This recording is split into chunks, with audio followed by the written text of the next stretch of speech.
दतिया उपचुनाव के बाद अब बीजेपी में हार को लेकर मंथन शुरू हो गया है। सीएम हाउस में एक बड़ी समीक्षा बैठक हुई जिसमें सीएम डॉक्टर मोहन यादव, कई मंत्री और बीजेपी के बड़े नेता मौजूद रहे। इस बैठक में बीजेपी प्रत्याशी आशुतोष तिवारी भी मौजूद रहे। बताया जा रहा है कि आशुतोष तिवारी ने भीतरघात को लेकर बैठक में सबूत रखे हैं।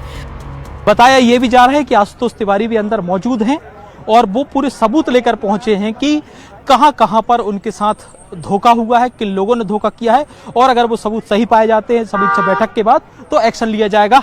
ये एक गाड़ी और बाहर निकल रही है।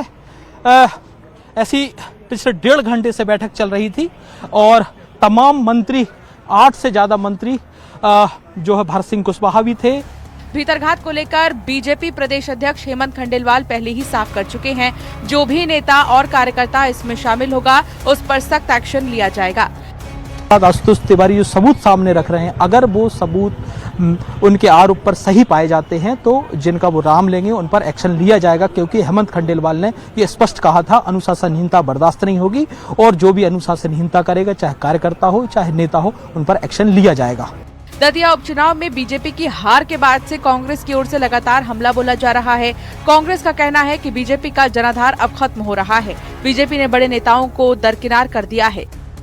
मैं समझता हूँ 13-14 घंटे जाम हाईवे पर लगा रहा, ये सबने देखा। और ये भारतीय जनता पार्टी में पहली बार हुआ है कि मोदी अमित शाह के शासनकाल में, हिटलर और तानाशाही के शासनकाल में उनकी ही पार्टी के कार्यकर्ता उनके खिलाफ लामबंद हुए और यहाँ तक लामबंद हुए कि पूरे देश को ये पता चल गया। अब समीक्षा बैठक में क्या कर लेंगे? समीक्षा तो स्पष्ट दिखाई दे रही है कि आपके नरोत्तम मिश्रा के साथ जुड़े हुए भाजपा के कार्यकर्ताओं ने जिस तरह का तांडव दतिया में किया, किसी से छुपा नहीं है।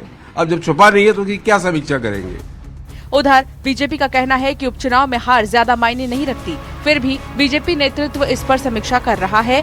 जो भी कारण होंगे उस पर मंथन किया जाएगा। मैंने आपको कहा है कि हम इसकी समीक्षा करेंगे और समीक्षा के जो भी निष्कर्ष निकलेंगे उसके अनुसार भारतीय जनता पार्टी कार्रवाई करेगी। देखिए, उपचुनाव का कोई बहुत ज़्यादा महत्व होता नहीं है, पर फिर भी हार होती है, जीत होती है। और हमारे प्रदेश अध्यक्ष ने कहा कि हम इसके ऊपर चिंतन करेंगे।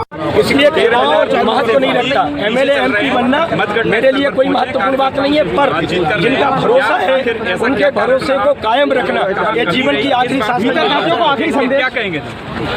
भीतरघातियों को आखिरी संदेश लगाओ। पहले तो ये हो कि भीतरघाती कौन है, तुम नेतृत्व संज्ञान में लेगा। अगर लेकिन आपने कहा है कि भीतरघात हुआ है तो भीतरघातियों से मेरा केवल इतना ही कहना है कि जो ऐसे भीतरघाती हैं। दतिया उपचुनाव में जीत के बाद से कांग्रेस में जश्न का माहौल है। दिल्ली में एमपी कांग्रेस की एक बड़ी बैठक हुई जिसमें आगामी रणनीति पर चर्चा की गई। कुल मिलाकर दतिया में जीत से कांग्रेस नेताओं और कार्यकर्ताओं का जोश हाई है। लगातार हार के बाद से निराश कांग्रेसियों को बूस्टर डोज मिल चुका है। भोपाल से शिवकांत आचार्य के साथ ब्यूरो रिपोर्ट, न्यूज़ 18।